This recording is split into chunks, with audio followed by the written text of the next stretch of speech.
A one and a two and a chick-a-boom a chick.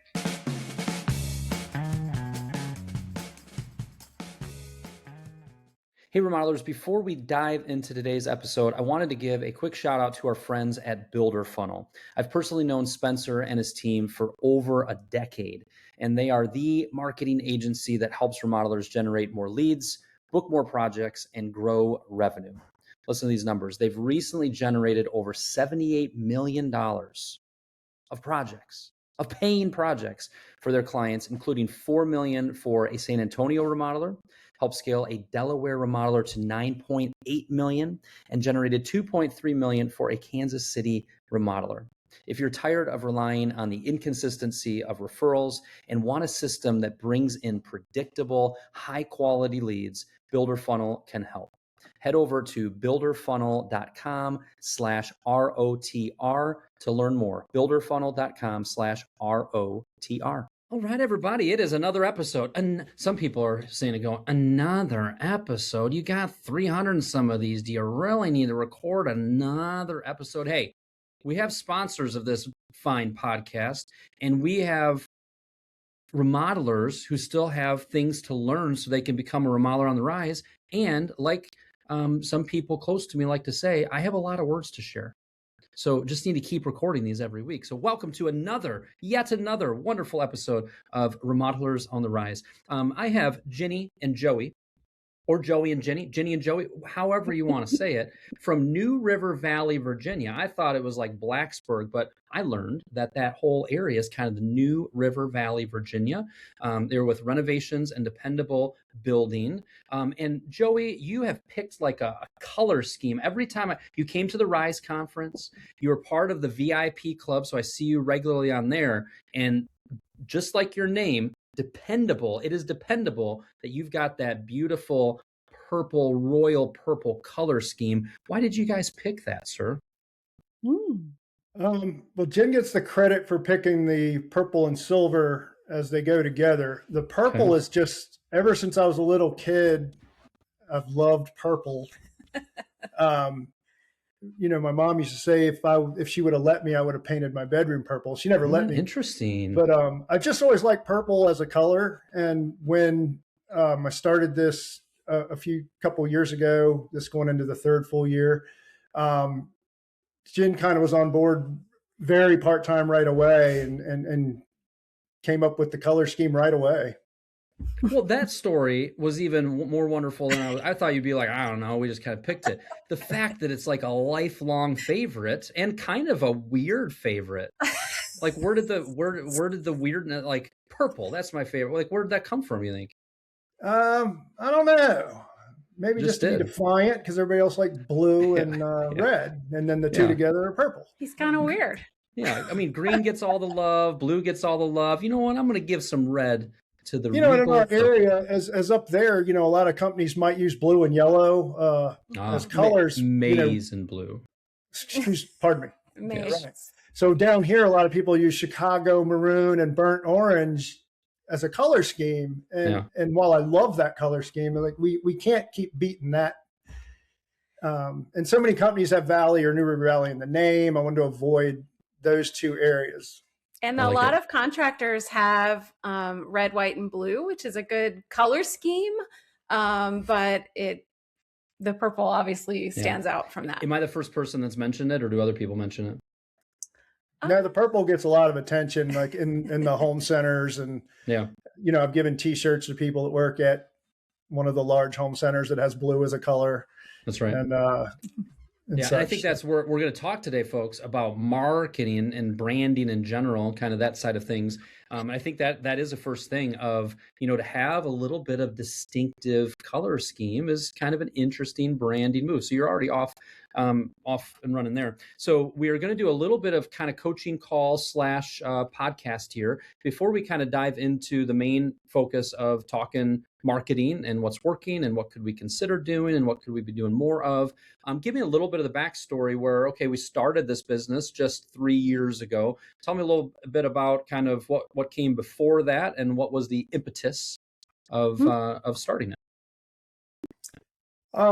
So I really have not spent a lifetime in remodeling, construction, any of that. Also, in 2019, I found, going through some pretty big life changes and a starting over point. And we have a son who's 22. And wait, I have an almost 20-year-old. When they're 22, their brains are fully formed. They are incredibly mature. They've got life all figured out, and all of that. Does that happen? Well, compared to me, he does, but I don't know. He is much more mature than we were, I think, at that age. But it's like a grown man, but still needs a little coaching. Yeah. And I think that's a good takeaway for everybody. That's a good takeaway. And two, it's like, well, if I put myself back in that, it's one thing as 40, almost 3 actually in a couple of days, 43-year-old Kyle's like, well, why doesn't, my child know how to do this? And Annie or Calvin or like all those different ages. Well, like you've been living for a few more decades. You might have some figures out. So the idea, you just gave me a little bit of grace that I should offer to all of my children. And myself even, because I'm only 43. I'm not 63. By the time I'm 63, obviously I'll have everything figured out. It's a good takeaway for us. Give grace to those around us. All right, so we got that. Continue on, sir. So a friend of his, that friend's father, years ago had a landscaping company and had, in the 2008 crisis, some things happened. So he was starting over doing some remodeling, and he found out I was kind of freelancing and handymanning, and brought me on board. And I was with him for 3.5 years, kind of was his only person, became his right-hand person, project manager, so to speak. And as we got into that, I kind of started thinking like, wow, I think I can do this, and want to break off because, I learned a lot of things to do. I learned some things not to do in that process. And so in 2023, I came off on my own. The end of 23, I kind of count 2024, January 1st, as a real kickoff for RDB. Okay. And so really you're in the start of year 3 right now. Yeah, I think so. We're starting the 3rd year right away I knew that admin is not my alley. Organization is not my strength. Patience is not my strength. Jen has all these things, and I knew that, and asked right away, would you be interested in 5 hours a week, just keeping everything organized? And thankfully she was, and is handling all of that. So, we've had budget set for 25 and now 26, 24. I just freelanced it. Whatever came our way. And last year, so we've had, thanks to Jen, we've had some things from the beginning, job tread and coaching. From the beginning, a lot of it was soaking up, your free content and some other folks. And then we I went to the conference and then started with awesome. VIP Club, which is great. So. Awesome. And then Jenny, what would you say as far as kind of getting things up and going? What are a couple of the big things that you've kind of seen of like, this was really key, or kind of from your vantage point, what's been the key to kind of getting this up and I almost used the word thriving. Is that okay? You're welcome to use it. We're thriving for where we are now. Yeah. I think having a longer, we were just talking about life experience, maybe having a longer life and career experience. I knew in particular about the importance of systems and kind of getting that in place to help keep things organized and working together. And in other jobs, we've used different databases and CRM systems and things like that. And so we actually found Job Tread right away because of your kind of connection with them, found you as well. And so just like Joey said, I think we sought that help out from the very beginning. And so even from the beginning, we were able to use the systems and your coaching to figure out how to do it. So we kind of have a laundry list of things that we would like to do. We're just sort of in that stumbling, doing it all piece. I think. Or using the kid analogy again, like we've gone through the infant stage. We're kind of in that toddler stage. Not to, you know what I'm saying, right? Of like, we're bumbling still. We're kind of figuring out how to walk right. And we're like, okay, we got this figured out. Okay, we got that figured out. So you're part of the reason you guys have been able to get out of the chute with a new business well is because, yeah, you seeked out some outside advice and that years of experience. I think you've put a lot of focus around the financials and the number side and understanding that side. I think you've been growing a lot there. I think the core of things of let's keep this kind of simple. And Joey, you were swinging the hammer a lot at first and starting to kind of pull yourself out of that a little bit and make that transition, which is another kind of step of, all right, we're entering into the new phase and the new phase of the business. But I like from a coaching standpoint, so part of the key has been that, but it's also a really good thing for people listening to this to think through. There's a lot of folks who just feel like they need to go lone wolf with it and feel like they need to just do it all on their own. And it can really speed up the implementation and the clarity and the confidence in making changes when you've got some encouragement and coaching and resource around you, and you guys are doing that. Awesome. So let's kind of, thank you for the backstory. Let's kind of focus in on the marketing side, and I'll just kind of define it for all of us of getting someone who has a need to know, like, and trust you. Getting someone who is thinking about doing that kitchen remodeling project to know, like, and trust you. What are some of the things that you guys are already doing related to kind of the marketing side to build that know, like, and trust? Well, we're slowly doing it. As Joey mentioned, I kind of started out more at like a 5 hours a week, which really only allowed time for the QuickBooks and, the database billing kind of stuff. Yeah. And so it's really just been the last year that we've tried to focus more on the know, like, and trust. And so we had our website redone. We're still working on that, but we worked with a local business that put that over on a different platform for us and gave us a little coaching with that. So we're starting to add those blog posts. We just added a post about the different cost levels of doing a bathroom. And so what does it mean and what changes that? Based on a lot of your advice. We also both recently read the Endless Customers book. And so there was some good parallel, I guess, yes, advice that worked together there. Marcus shared in that book. Before that, it was They Ask You Answer, kind of the same author of, and what are the people that are coming to our website that are thinking about doing a kitchen remodel or a bathroom remodel? What are the questions and things they're already thinking about?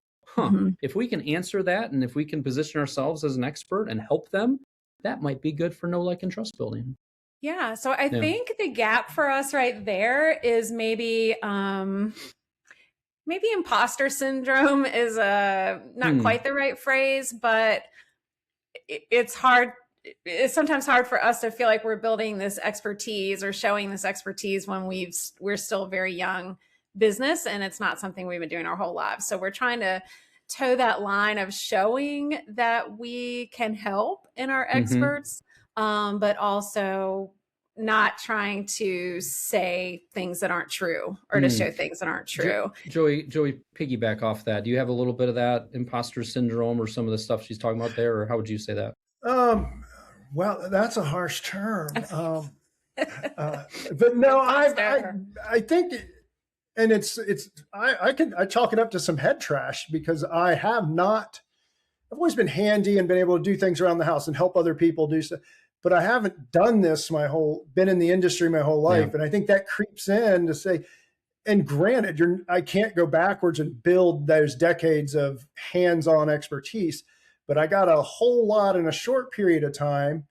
And with vetting and getting the right trade partners on board, one benefit at starting this as an older person is, there's no one's reliant on my income. So, we're able to build these partners and offer people that value. I've heard people go back and forth about, in-house versus trade partner and keeping control of costs. I feel like I have more control over costs and give people a better experience with 100% trade partner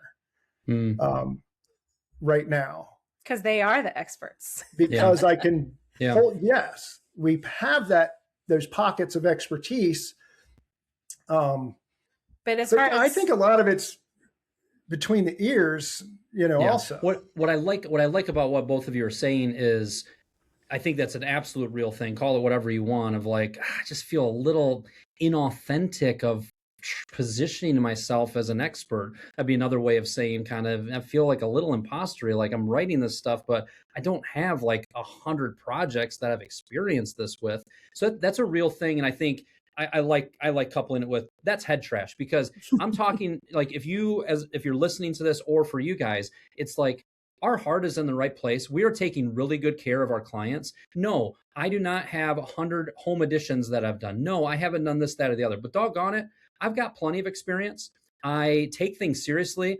If something is going wrong, I'm going to stand behind my work. I'm going to seek out experts and advice. And also, to your point, Joey, I'm surrounding myself with decades and decades of experience. That is a very comfortable feeling. So, confidence is it's been coming up more and more over the last month for some reason in a lot of my coaching. Confidence is hard to teach. Like, how do you teach confidence? Well, part of the best way to do it is, one, to say, hey, be a little more confident. Shut your head up and stop with the trash in your head. Get rid of that. John Acuff is an author. He has a book called Soundtracks. And the basic is like, okay, you got a soundtrack that you play over and over again. I'm kind of feel like an imposter. I feel like this. I'm not as good as that person. I'm not as good as that person. Well, get rid of that soundtrack that's not helping you and put a new soundtrack in. Yeah, this is new for us, but we care really, really well. We've got good Google reviews. Our clients are loving us. Frankly, people that have gone through our whole process are happily referring us. Like, I should probably start to build up some confidence here. And I think it's the day in and day out executing and improving and implementing little thing after little thing to improve your client experience and your business, that we need to give ourselves a little more pats on the back of like, you know what? We can do this, and stop comparison is the thief of joy, as old whoever said. Who said that? I think Teddy Roosevelt said that. Sure. Maybe it was Abe. Maybe it was somebody, I don't know. Somebody said it, but it's true. Comparison can be the thief of joy. It can motivate us, but it can also kind of just kill and squash our energy level. Like, you're running your race and you're doing it well. Just a quick break here to spotlight our friends at Builder Funnel, the agency that's proven over and over they know how to generate serious revenue for remodelers. And when I say revenue, I mean real numbers you can measure. 6.3 million for a remodeler in Atlanta. 1.2 million for a remodeler in Salt Lake City, even 746,000 for a deck builder in Jacksonville. And that's just a handful. The truth is, most marketing agencies talk about impressions and clicks. Builder Funnel talks about projects sold and revenue added. They've built a system that takes the guesswork out of marketing so you know your investment is working. If you're serious about growth and want your marketing to finally perform at the level your craftsmanship does, Builder Funnel is the partner you want. So if you're ready for a marketing system that actually helps grow your business, head over to builderfunnel.com/ROTR to learn more. builderfunnel.com/ROTR. So like the first thing you mentioned was, all right, we've got a website. This is a website that represents us well. It is on brand. Our website, we're always going to continually improve it, etc. But, I go to the blog, which you mentioned, and we got typical bathroom remodel cost ranges for Blacksburg, Virginia. Set your remodeling goals for the new year and make them stick. Host ready kitchens. Get your home holiday ready. So like some themes there. Why remodeling can be smarter investment than selling.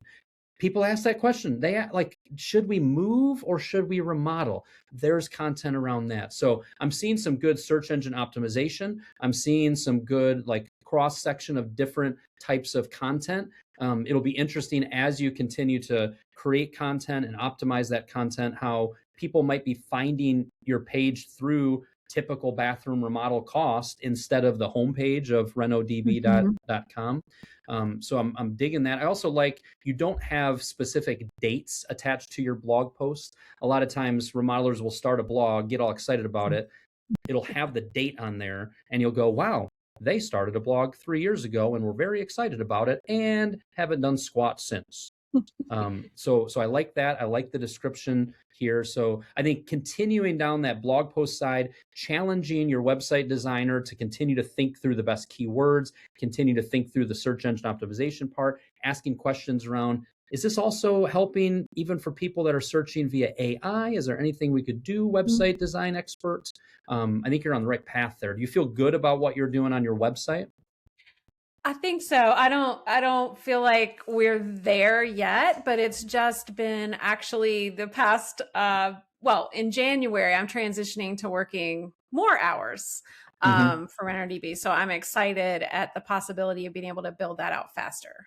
So I think we have a good idea what we need to do. And it'll get there as far as the website. She's supposed to be full time around April 1st. I heard quote unquote more hours so far.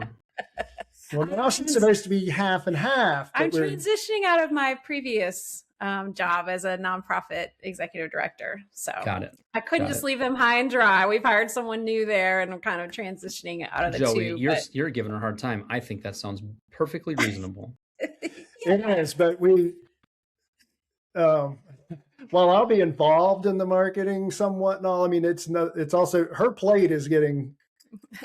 Yeah. As I keep, in fact, if I told you everything we plan on having Jen do, you may have a very legitimate question as to what the heck am I going to do at that point. So I do think, so the website, we have a good idea of what we need to add there. And then Joey has a good personality, I think. He's funny, and it's easy for him to talk to people. You might have learned that, I'm not sure, in the calls. But so I think we need to get him more front and center as a personality, kind of. And so we have a list of videos. We actually just where we're sitting now is a brand new little studio we built out. Got a nice microphone there as well. So we're going to start doing more video. And we were going to start with some of the cost and pricing questions, as well as about us videos. Excellent. So, a couple other things related to the website, like the getting started, the contact form. I think it's got some nice questions in there, some nice details in there. The way you have it set up, where like, hey, if you want to upload or send us over a photo or a video, maybe kind of getting that where that can integrate and they can fill that in right there versus kind of the separate email. But I like that. The other thing you could consider putting on the contact us page is, hey, have you reviewed our list of services, our service area, and our pricing guide?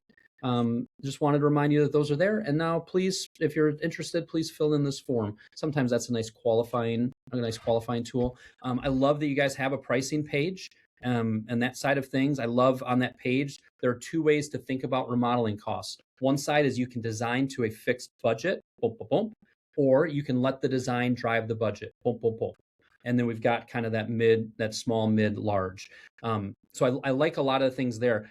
And when you start thinking about, okay, creating video, creating some content, that's a beautiful piece of content right there of you can design to a fixed budget. Here's kind of what that means. And then the flip side, you can let the design drive the budget. Here's what that means. This is stuff that we were happy to talk through with you, but it's also something for you to consider. Like that type of thing, I think can be very, very powerful. Before moving on from the website, I want to mention one other thing. Now this one's a little tricky, but you're on here for a coaching call /podcast. Give it to us. On a scale of 1 to 10, 1 being, now purple is forever going to be the color. That's not changing. On a scale of 1 to 10, 1 being, I don't like it at all, 10 being, I love it. What do you think of your logo with the direction that you're going for your business? Good question. Joey designed that. I feel like I should go low because the way that question was. I am leading the witness a little bit. I just drew the RDB with the little tools on it. And that's what it became. So I'd be lying if I said just excruciating hours and effort were put into it. We feel that I don't know where this point is of being too far down the road, having too many little mini tape measures and fridge magnets and shirts made and hats made and all of that. I don't think we're too to rebrand. I feel like we're still building brand and brand recognition, and I don't necessarily want to go back and rebrand. What is the thing on the far left of the logo? What is that? Is that like an R? Yes. Oh, so it's supposed to be a level going up and down, then a speed square, and the bottom is a tape measure. and it was supposed to be designed with a pencil thin white line gap in between there, and that didn't happen. And we started running with it, and now again I feel like it's, because when I look at it, the top didn't make much sense to me, but I thought it was more of a like a like a dolly. Like that's the first thing that came up when I originally saw it. Yeah. Like almost like I putting that underneath and I'm dollying it and I'm We're moving moving company. And I apologize. I hesitate to even bring this up. We can't see that, Kyle. No, yes, I know. So I throw that out there.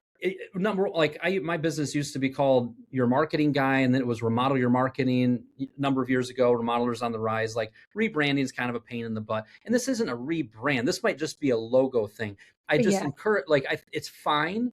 And the logo is not a be all end all, but I also think you guys are moving into kind of a direction where I think you're going to continue to elevate the type of work that you guys do and the type of projects that you're taking on, and kind of go from, okay, we're doing small bathrooms and we're doing some kitchens. I have a feeling as you build out your systems and your process that each year you're probably going to take on some additional projects and bigger projects, maybe not.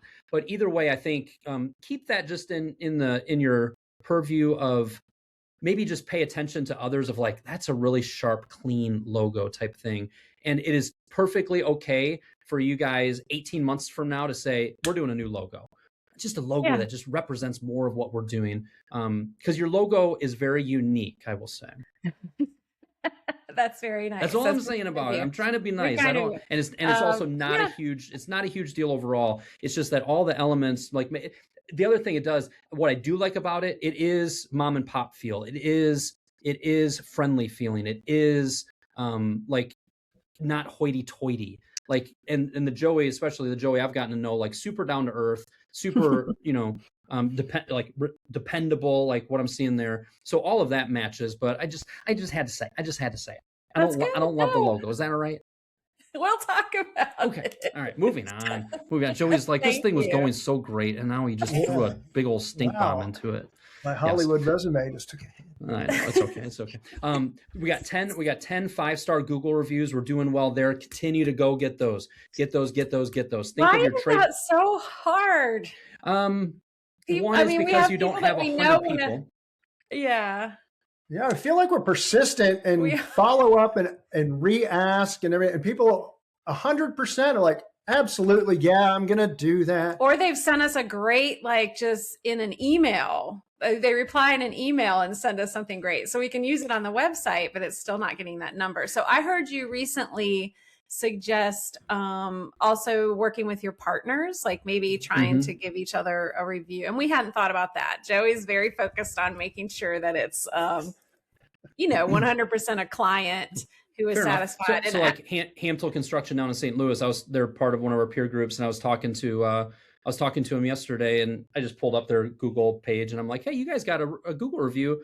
This says 22 hours ago, but it was literally like hours before. And I'm like, how'd you guys get that? And I read it. It says, I've had the opportunity to work with Hamtel Construction as a tile subcontractor on several of their projects, and they are easily one of the best general contractors I've worked with.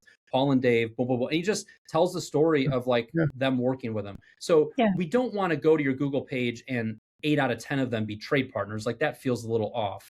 But for every 3 client ones, 1 trade partner one, I think it would be good. And it'll kind of build it up. So don't hesitate there. If somebody emails us something really, really sharp, like to make it very easy for them and say, could you just copy and paste this, click this link, copy and paste it. And yeah, sometimes it's just annoying. Like, come on, can you just do us a quick favor? Don't be afraid of just picking up the phone and being a little bold, if you will, of asking for it again. Okay. And we're kind of transitioning. I hope now from like the 1 and 2 degrees of separation, somebody that either Jen has worked with or knows, or I knows. In case I don't know if it's weird to say, we are divorced. We have a dysfunctional divorce and work together. I came into this saying I'm not going to mention. If they want to mention it, they can, because it's like very unique. Something about a kid, and then obviously I'm talking like separate too. So maybe that'll make more sense now. But just like, I want to transition out of the people, it's great working for, and it's not people, best friends or anything, but, gosh darn, they're like, yeah, one's even an IT guy. And there's been 2 years. Yeah, I'll get you that review. Yeah, I'll get you Mhm. that review. And he has not done it. You might have to get creative. Yeah. I think Like, we're and when I say creative, like pull up your iPhone and take a picture of yourself going like this with a frowny face, and literally just send it to him, especially if you're like buddies with him, right? Like, he's my buddy, like IT. And like, he's going to get that and be like, what? There's a 90% chance he'll be like, what's up? And he'll be like, and you can say, I'm just getting creative because I'm trying to get 2 new Google reviews before the end of the week. So I thought I'd send you a fun picture of me frowning to try to guilt you into finally leaving that review. Like, that's a good idea. I know that's silly, but it's silliness like that, or even the texting of like, could you do me a favor, ? And sending it like that. Like, people are, oh yeah, sure. Yeah. And then you strike them with that, but just kind of getting creative with it, or just like, even if it's been many months, just say, I think the one that does seem to work is when you say, you know, I'm working with a coach and he has given me a task of getting 3 new Google reviews. And I say, like, if you say this month, it takes the pressure totally out of it and the timeliness of like, and I have a goal of getting 3 by the end of the week. Could you please help me? So it's very specific. You're putting it on a coach. So just get a little creative like that and make it sound a little different. Not like, do you think, like, make it in a way where they're like not feeling guilty for not leaving it, but like, oh yeah, no, I'm going to do that. I'm going to do that right now. So those are some kind of creative ideas. Don't tire from it. Get creative. Get creative is the answer. Okay. Yeah. Hold a little sign that says, pretty, please. And then you send it to them. Like, you have a good sense of humor. Okay. So Google reviews, keep after it. Part of the reason you don't have 100 is because you're doing a handful of projects every month. It's still newish business. The fact that you got 10 is great. Did you know that you've got more Google reviews than some companies that have been in business for 20 years? No, that's If good. you are listening to this and you've been in business for 20 years and you have less than 10 reviews, step your game up. Let this be an encouragement. Let this be motivation. That is still incredibly valuable real estate online. All right. So those are some the Google side, website stuff, and that side of things. What about the networking side of things? Is there anything you guys are doing as far as groups that you're a part of or people that you're trying to network with for potential work? Not really. Or were you going to answer that differently? And I'm glad that you asked that, because we have wondered about, we do have a New River Valley Home Builders Association. There is a local BNI group. I don't know. And so those are the things that I hear people refer to. We have lived in this community for a long time, even though we haven't been doing this business for a long time. Yep. So we tend to know people in certain places, but that's part of why I was so interested in one of your recent podcasts where your guests talked about their Realtor VIP program, because that seemed like a great, we have tried to connect with realtors, but it hasn't felt like such a system. Yeah. That she so had they kind of gave the blueprint on that episode of like, all right, here's kind of how we've done it and what we've done.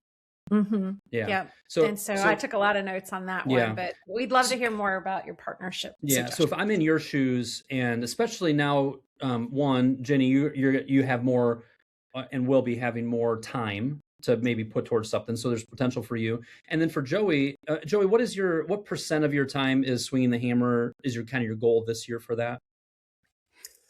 Well, once Jen is on full time, I was just this week thinking, maybe I could still do Monday, Tuesday, Wednesday, and I already try not to do Friday. Okay. Start back up as needed. Really, that doesn't mean every Monday, Tuesday, Wednesday. Gotcha. So that percentage is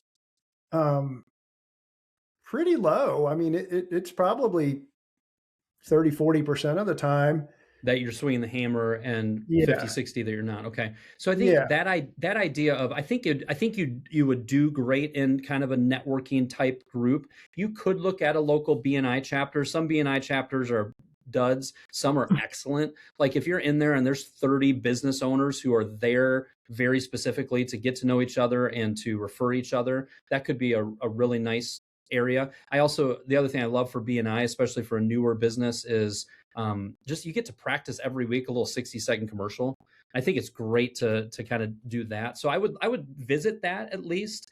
I think with the Home Builder Association, that would be a little bit more business strategy and networking for trade partners and knowledge more so than leads. So, but there's definitely a direct path for a lot of my clients over the years of, let's get involved with the local HBA. Let's get to know, all of these different trades, all these different folks. Let's get some training going. Usually there's a lot of growth and some big positives there, but also like you need to make sure your HBA is not dying on the vine and they're actually doing stuff and active. I love the HBA and I love NARI groups and whatnot. But with so many Facebook groups and podcasts and training and coaching organizations, a lot of that training and things that people have got a ton of value from, you're kind of getting in Remodelers community, you're getting in various places. So, but there's a lot of HBAs that are still putting creative networking events together and making sure, how do we provide value locally? There's things they do that online programs could never do. So I definitely look at that. I'd also consider, is there any, you mentioned you're coming from the nonprofit world. Are there organizations, are there Rotary clubs, are there things that are already naturally things you want to invest some time in? Being a part of a Rotary club, if you're there for the reason that, you want to be there, there's also wonderful networking. You guys you need to continue to expand the network of people who know what you do, and networking and meeting people is a great way to do that. So I put that on the list. And then the strategic partner side, whether it be an architects, realtors, designers, who else shares the same ideal client as you? It's not too early to start to kind of poke around in that side of things. If you're trying to get into bigger projects in the future, a lot of them are working with a designer or working with an architect, and that could be a good path in the future. Or if the realtor thing's resonating with you, find a realtor that have a meeting that says, if we were to try to offer value to realtors, if we were to try to offer our expertise a little bit, if you could share, like, what do you typically look for in referring your clients to, maybe you have a friend that's already a realtor, start there and get some intel there. And that podcast was great to give you a little blueprint for it. Great. What did you hear? What did you hear in that? Actually, let me pause. What did you hear? What is a takeaway so far from our chat? I had not considered getting involved with, I have considered getting involved with community groups like Ruritan, but not thinking about, could I wear my RenoDB clothes there? So people ask me about it, or, have business cards to hand out and things like that. So I really like that idea, and looking into, because I do have a lot of connections to different groups like that. Yeah. Locally. What about you? And then what's the takeaway you've had so far, Joey? That we really got to redesign this logo. Darn it, I'm sorry. I ruined his day. I apologize. Well, and some persistence. I think sometimes networking is not my favorite thing to do. I got to be honest. And I don't know why. Maybe if I give it a better chance and actually get it, I just assume I don't want to be a networker. But you're actually really good at it. If it's a necessity, maybe I should treat it a little more like, I don't want to go as far as say necessity, but put some importance on it. Yeah. And at least investigate it and at least give it a try before I say I don't like it. And I think you have an opportunity. One, it's lower cost to do it. It's good. It's good to get more established as a newer business. I think networking, especially when you're a newer business locally, is powerful. I think you're to the point now where you're not swinging the hammer 100% of the time out in the field. So those are the types of things that you do fill some of that non-swinging the hammer time with. So I like that those are both good takeaways there. So there's some ideas there. You mentioned in your notes that you sent over guerrilla marketing tactics. Like, what are just some small kind of little things? You did write guerrilla marketing tactics in the neighborhoods we'd like to work with, currently mailing postcards. Tell me about the postcards you're mailing. It is just a postcard with some pictures on it. There's a picture of Joey and some of our jobs, and kind of just generic of what we do. And so when we get a lot of notice on his work van, the logo on the work van. We've gotten quite a few calls just from that van.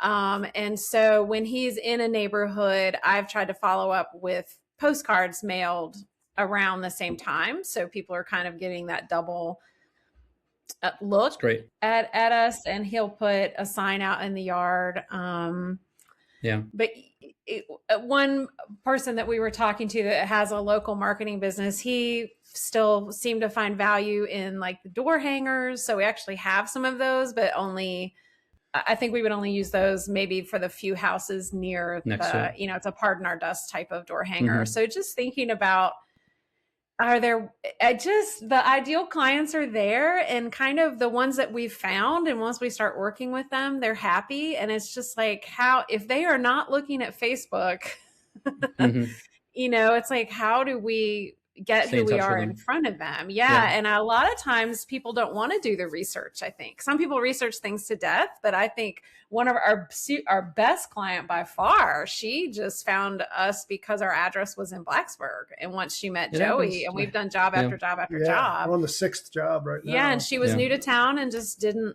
want to do the research. And so I feel like it seems like a low bar in our area we have a lot of renovating contractors, as everybody does where they are. But I think it's easy to rise above with really good communication and just kind of that personality connection. But so we're just struggling with that. How do we get that first little get in front of them, if that makes sense? Anything you'd add to that, Joey? No, I think she handled that pretty well. Okay. So I think one is be patient. Be patient. This does not happen overnight. You just told me a success of going. She searched online, found our listing, maybe even saw 10 5-star Google reviews. Or back then 7 5-star. They found our website. She saw enough on there. She might have called 2 or 3 people. But that's all you needed, and boom, you guys built some good know, like, and trust. You were personable, and you showed up when you said you were going to, and you connected, and she liked you guys. So like, there's a perfect example. That's a beautiful example. If you go around the horn to several of your other clients that you're working with, so-and-so was referred by so-and-so. So-and-so found us on Google. So-and-so called us because they saw the truck. So some of it is doing more of what you already are doing is half the battle. Like, continue to make the website stronger, continue to make more content that's going to be found, continuing to lean in what you are doing on. We're starting to create some videos. We're starting to show some content around our job sites. That's going to get shared. That's going to pop up. We're going to, continue to get good photos. So you're getting some momentum already with some of the things you're doing. It doesn't sound like, everything we're doing marketing wise is just not working. The phone's not working. That's not the case. We kind of get this sense of we're not getting the leads coming in through, for example, the contact form on the website. And so when you listen to different marketing podcasts and things like that, it's like, oh, how do we manage our leads and getting them through the lead cycle? And I'm like, no, we have gotten great referrals, and we've got jobs lined up for the first quarter and possibly beyond for the year. But we kind of want a deeper, longer pipeline. And so that's the little piece we thought we were missing. And I think you're on that path. I think, like I said earlier, challenging your website provider, if they are able to do a little bit more focused, intentional work around the search engine optimization part. Like, these are the keywords that we want to be showing up for. And where are you guys showing up right now? And how can we go from not showing up to showing up on page 1 or up near the top? So that is very valuable real estate. And so I push that quite a bit. And that's going to take a little bit of time, and your lengthened business challenges that. The idea of doing neighborhood postcards where they're seeing our job site sign, they're seeing our vehicle, and they're getting a postcard at the start and the end. Love it. You're going to send out a few of them, and you're going to be like, I haven't heard anything about that. And then you get your first call and be like, you know what? That juice was worth the squeeze. Like, it's a pain to kind of send them out and do it. That was great. Or you might decide that that's a parking lot item. That's a good idea, that I only have so much time to tackle things, and I'm going to put that off to the side and not worry about it right now. That's okay too, because there's only so many things you are able to take on. The idea of doing door hangers. I heard so-and-so who said they got door hangers, so we got door hangers. Cool. And you might make it a point of, when I put the yard sign in, that's also my trigger to walk around to the 4, 5, 6, 8 houses around, introduce myself, little pardon our dust, we're going to be in the neighborhood, leave the little door hanger. That's a nice little marketing thing.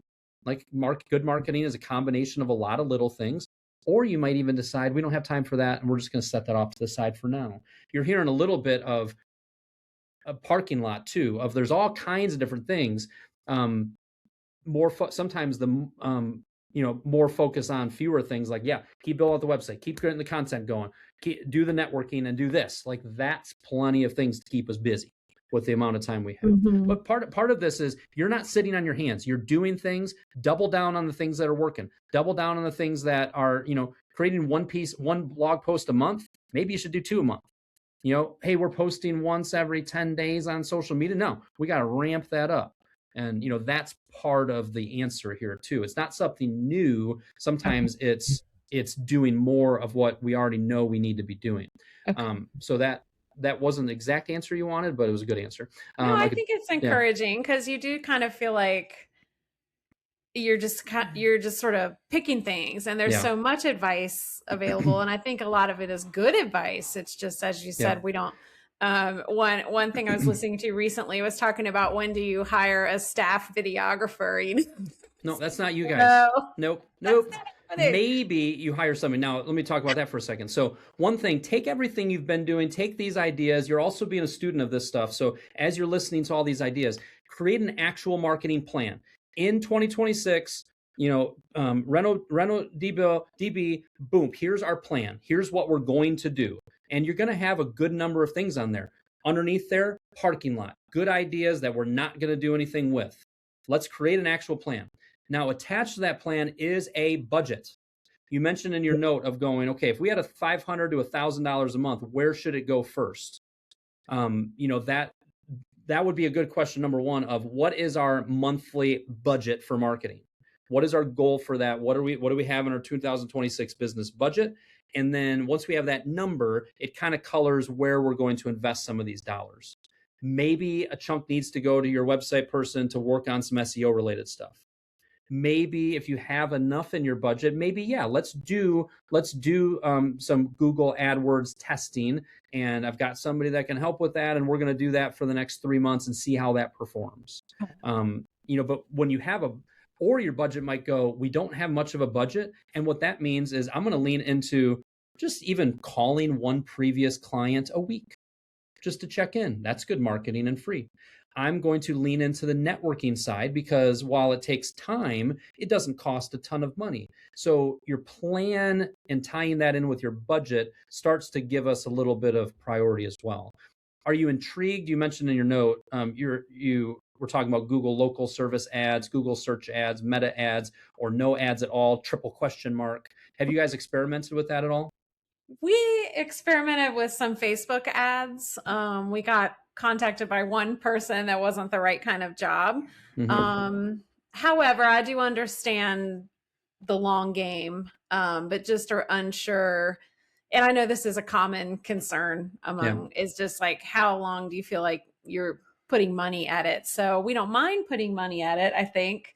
But it's just trying to make sure, again, I always, Facebook is important and I want to make sure it looks like we're active when people come there. But I personally, in my personal life, am not as active and interested on Facebook as I used to be. It's just not a place that I go and live in like maybe I used to. And so that's where it's trying to find those people that maybe that is not, I don't want to put all our eggs in that basket. And I'm leaning more toward that Google might be a more valuable basket because everybody uses Google when they're searching for something. Joy. So I agree. The SEO is great. I like that. And we have a person who can help with that and continuing to get the reviews. And I also read about putting regular updates on your Google business page. That is not something I'd thought about. So I've got that on my to-do list, my calendar now. Good. I really like the networking aspect. And I think that's an area that Joey doesn't like that phrase, but he's actually really good at it when he's with a group of people. And so I expand the network of people who know us. And I'm going to do that through going to some of these meetings and some of these events and some of these things that are going on. So just reposition it. And all of a sudden you're like, oh, that doesn't sound as bad. And let's talk about the HBAs, before, like early on in my business, I mean, I was, you don't have to pay. You don't have to pay me to go. Like if you give me 20 minutes to talk at your home builder association, I'll drive up to Houghton Lake. I'll drive over to Grand Rapids. Like early in my business, I'm like, I don't have money to spend on marketing. Like, I'm trying to get this business up and going. My wife's a stay-at-home mama. We got one kid, another one on the way. Like, I need to just hustle. I just need to do stuff. I need to offer my services for free, this and that. And early in a business, when we don't have a budget to hire a videographer on staff, right? As an example, sometimes we got to lean into the hustle factor of like, you know what, let's network. Frankly, as you build your business, you might go, this is nice. I don't actually have to do a home show anymore. I don't want you to do home shows, by the way. I don't have to do as much networking, which I didn't really enjoy too much because, the rest of our marketing is really producing it. But in the here and now, it might be a season or two that you lean into it. And that's why I love find something that you already want to support. And then it's just going to naturally kind of, connect. And then B&I is like, it's strategically around businesses looking to refer. So that's where that can be powerful. Okay. I'll check on that. And this has reminded me that we had some really good, I was trying to figure out how to best use Facebook and especially the community groups, because where we live, there are several different community groups for our area. Each town kind of has its own. And we had some really good engagement with where we were recommending other local businesses. So we had Joey in his, Reno DB Clothes promoting another business. And that seemed to get really good engagement. A lot of times just here's a great thing our business did. I see other companies posting that all the time, and it doesn't feel authentic. It feels like you're doing this just to get people to know who you are versus what you're described before that is I'm actually providing value. This is somebody that we trust. We have personal experience with. And so like you see a post of like, does anybody have a roofing referral? Like you have somebody and you write it in there. You put your name, you put your, your business name down there. And like that over time, but you're serving them. You're actually serving authentically and not in a selfish way. Yeah. So being active in there, that's another form of networking, if you will. Okay. Even. And it's kind of smart, sharp marketing. Like, how can I be positioned as a bit of an expert in our industry? And the more I share, the more I answer questions, the more I go in there and help solve an issue that somebody posts locally. All that. Hey, I saw that you put you have an issue with that door. We're a remodeling company, but if you send me your phone number, I think I know how to solve that. And I have somebody that would be that could help. If not, feel free, or even just like feel free to give me a call. I'm happy to help. I'm pretty open this afternoon. Idea. Like that's authentic. And somebody's going to call you and you're going to be like, you're going to help them. And then you're going to hang up. That's good. Yeah, that's good. I see what you mean. And I have made recommendations to other partners, like especially our partners. I'll recommend them, but that's kind of another level. I like that. There's a lot of creativity to do there, right? The only reason we're talking right now is because I've created my marketing over the years to just give advice and give ideas and to help my ideal client. And like, I'm not, and then eventually people are like, hey, this guy like helps a lot and he's got some good stuff, the free stuff you mentioned. And maybe we should look into how we can give him some of our hard-earned money, and here we are. But it's similar concept of like, just if you're helping, if you're sharing your expertise, if you're creating content around that, all of that brick by brick is good, wise marketing and brand building, which I think is a little bit of a theme of what we talked about here. All good things must come to an end. And this podcast is also coming to an end. Thank you for sharing story. Thank you for good questions. Thanks for allowing me to poke around, yes, the logo, but also all the other marketing side of things. If you had a final, I'm going to have a final like, hey, this is the biggest thing I think that I would be doing if I were in your shoes. But if you guys also had a final thought of something that you're thinking of as a result of this conversation, or, here's one main thing we're definitely going to do. I would like one of those from each of you, and then I'll close this out. Definitely. can I say two things? I'm very quickly, definitely going to dig into the SEO and just making sure that all of that stuff is up to speed, because I think we have a good Find platform. Your top keyword and say, how can I get listed there? That is a position that's worth tens of thousands of dollars. What do we have to do to kind of move up there? So we can do that. And then I do think, as I said, we've lived in this community a long time and we have a lot of connections. And I think thinking differently about the networking, it would bring a lot of value. I like it. Joey, what about you? Well, that was mine. Okay. You can expand give me another one underneath there. The thinking, well, I mean, the networking, as much as I like to pile everything over on Jen's side, is probably going to be me quite a bit. And yeah, I need to get off the schneid and look into some ways to do that. I do my thing and go home. I'm not out in the community as much as I need to be. Yeah. But there's breakfasts, there's lunches. Like, it's not like, oh, I got to go put on a certain tie and go out to this swanky event in the evening. Not necessarily, right? There's a lot of different ways you can do it. Yeah. It also looks like, hey, we want to connect with those realtors. Can I come in and share kind of what we're seeing from a remodeling standpoint with them? Can I just drop off some donuts at that design company because I worked with them briefly on that project for that one client, and I just drop off some donuts and introduce myself and that, like, it can look in so many different forms and fashions. Yeah. My final take is kind of what we touched on a little bit, is that you guys are doing great. Like, going from scratch to where you're at in 2 years and a little bit of change. I'm privy to understanding your guys' financials and the growth on the P&L side and the gross profit and the net profit. Like, you're doing great on that side of things, but you're doing great even on the branding and the marketing side. And I think my encouragement is you already know a lot of the kind of the next steps to do. And I think if you're consistent in doing those, plus sprinkling in some of the things we're talking about here, you're gonna be in good shape. So thank you. Yeah.